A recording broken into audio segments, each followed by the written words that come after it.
If you spend hours writing blog posts or creating pages, only to see zero measurable return on your analytics, you know the frustration. It feels like producing work that no one will ever find. The 4343 SEO funnel provides the structure needed to organize these ideas into a clear customer journey. Our goal today is to build a diagnostic grid.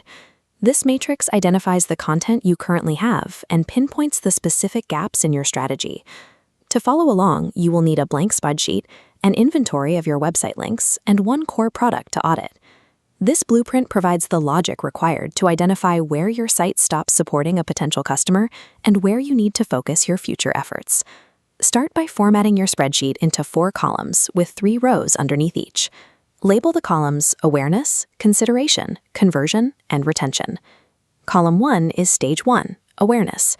At this point, the customer recognizes a problem but hasn't identified a solution. They might search for why their back hurts. In this column, you need 3 specific assets: educational blog posts, downloadable checklists, and helpful infographics.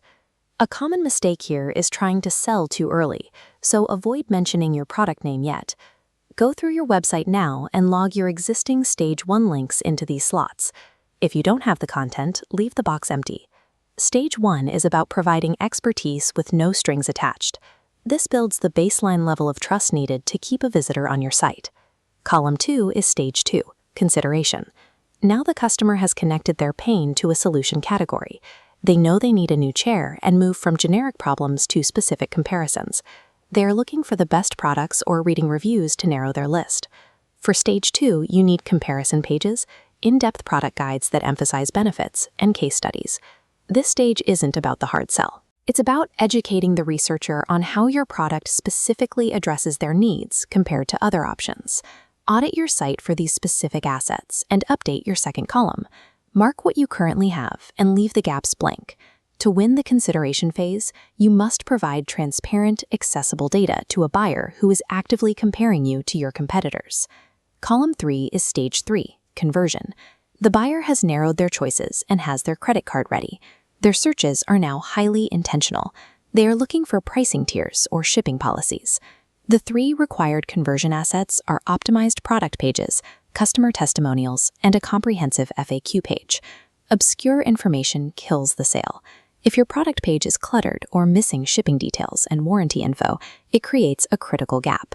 Finally, we have Column 4, Stage 4, Retention. It is significantly more cost-effective to support an existing customer than it is to acquire a new one.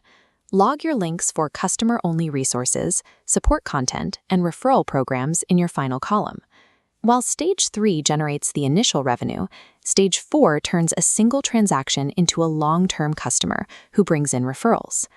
Now that you have a completed spreadsheet, you can see the current state of your content strategy at a glance.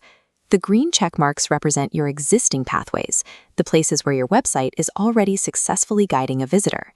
These empty red boxes serve as specific instructions for your marketing. They identify the exact pages you need to create to bridge the gaps in your customer's journey. To get started, pick just one empty box from Stage 1 or Stage 2.